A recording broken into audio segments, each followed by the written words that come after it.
আজ বানাবো চালতা। ঠিক যেমন স্কুলে ফেরিওয়ালারা বিক্রি করে, বেশ পাতায় করে দেয়, একদম লাল লাল ঝাল ঝাল চালতার আচার, আমি ঠিক সেইভাবে বানাবো। এইভাবে একবার বানিয়ে খেলে ছোটোবেলাকার কথা আবার মনে পড়ে যাবে। স্কুলে সেই ফেরিওয়ালাদের আর চালতার আচার কাগজে অথবা পাতায় করে দেওয়া, উফ কী টেস্ট সেইটা। আমি এইভাবে চালতাটাকে পাট পাট খুলে নিয়েছি, কেটে নিয়েছি, এইবারে ছুলে নিচ্ছি। এই স্ক্যাবার দিয়ে বাড়িতে থাকলে ছুলতে একটুকু অসুবিধা হবে না। এইভাবে ছুলে নিয়ে এবারে এটাকে পিস পিস করে কেটে আর নুন হলুদের জলে দিয়ে দিয়েছি। দিয়ে দিলে কি হবে, এর যে হরহরানি বা ল্যালানি ভাবটা থাকে সেটা আর থাকবে না। ভালো করে চটকে ধুয়ে নিলেই হবে। আর যদি সম্ভব হয় ভেতরে যে প্লাস্টিক মতন একটা চামড়া মতো থাকে সেটাকে যদি একটু তুলে দিতে পারেন তাহলে তো আরও ভালো হয়। আমি এইভাবে ভালো করে চটকে ধুয়ে নিয়েছি। নিয়ে তারপরে এই যে শিলে ঝপঝপ ঝপঝপ ঝপঝপ ঝপঝপ করে খালি থেতো করে নিচ্ছি। থেতো করাটা তো কোনো ব্যাপারই না, একবার করে খালি গায়ে জোরে জোরে থপ থপ করে ঠুকে দেওয়া। এইভাবে দিয়ে সব হয়ে গেছে, এবারে পাত্রে তুলে নিচ্ছি। ব্যাস হয়ে গেল থেতো করা। চালতা থেতো করছেন যেন মানুষকে থেতো করবেন না, তাহলে কিন্তু খুব খারাপ হবে। এই যে কড়া বসিয়ে দিয়েছি, তারপরে আমি 2-3টে শুকনো লঙ্কা নিয়ে নিয়েছি। জানি খুব ঝাল হবে, কিন্তু আমি ঝালঝালই করব, ঠিক স্কুলের মতো। সেই ছোটোবেলাকার কথা একটু মনে করতে চাই। আর দিয়ে দিয়েছি একটু দিয়ে দিলাম জোয়ান, একটু মৌরি, আর একটু পাঁচফোড়ন, আর একটু সর্ষে। সব মশলা দিয়ে একটুখানি ভেজে নেব। বেশ একটু ভাজা ভাজা মতো করে নিয়ে তারপরে এটাকে গুঁড়ো করে নিতে হবে। বন্ধুরা, আপনারা যদি আমার এই রান্নাটি ইউটিউব থেকে দেখেন তাহলে চ্যানেলটিকে সাবস্ক্রাইব করার অনুরোধ রইল। আর যদি ফেসবুক থেকে দেখেন তাহলে পেজটিকে ফলো করার। ঢেলে নিয়েছি, ঠান্ডা হোক, তারপর শিলে বাটবো একটু তেল দিয়ে। এবার চালতাগুলোকে দিয়ে দেব।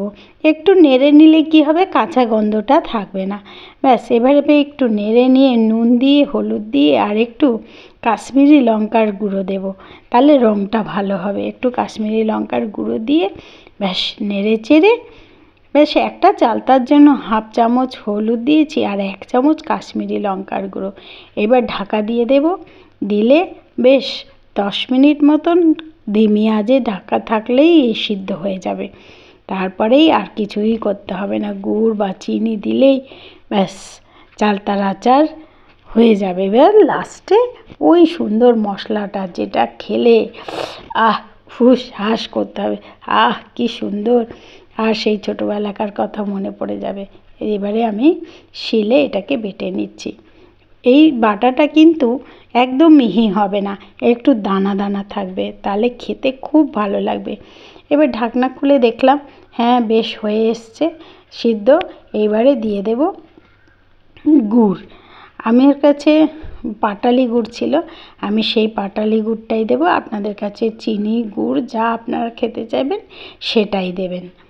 এইভাবে একটু দিয়ে নিচে ভিজিয়ে দিচ্ছি, আর একটু ফুটতে হবে। দেখলাম আর একটু হবে। গুড় দিয়ে দিয়েছিলাম আমি অনেকটাই, প্রায় 100 গ্রাম মতন গুড় দিয়েছি। হয়ে এসেছে আর সেই বুজবুজ বেরিয়ে গেছে, সেই জন্য ভাবছি এইবারে একটু মশলাটাও দিয়ে দিতে হবে। মশলা দিয়ে দিচ্ছি। গুড়টা দেওয়ার ভিডিও আমার আছে, কিন্তু সেটা বোধহয় কোথাও স্কিপ করে গেছি। আপনারা গুড় চিনি যা হোক 100 মতো দিলেই হবে, একটা চালতা তো, এর বেশি লাগবে না। এই যে গুঁড়োগুলো দিয়েছি, দিয়ে ব্যাস হয়ে গেছে। যখন চালতাটা সিদ্ধ হয়ে যাবে তখন গুড় অথবা চিনি দিয়ে দিতে হবে। হয়ে গেছে, এবার দারুণ খেতে হয়েছে। ভাবছি আগে টেস্ট করব না আগে সার্ভ করে নেব। ও বাবা, না দেখছি না না না, আগে বেড়ে টেড়ে নিই, তারপরে একটু ধীরে সুস্থে বসে খাবো আর ছোটোবেলাকার কথা মনে করব। বন্ধুরা, একবার অন্তত বানিয়ে খান, কথা দিচ্ছি ছোটোবেলাকার সেই পাতায় খাওয়া ফেরিওয়ালার কথা মনে করবেনই করবেন। ধন্যবাদ সবাইকে।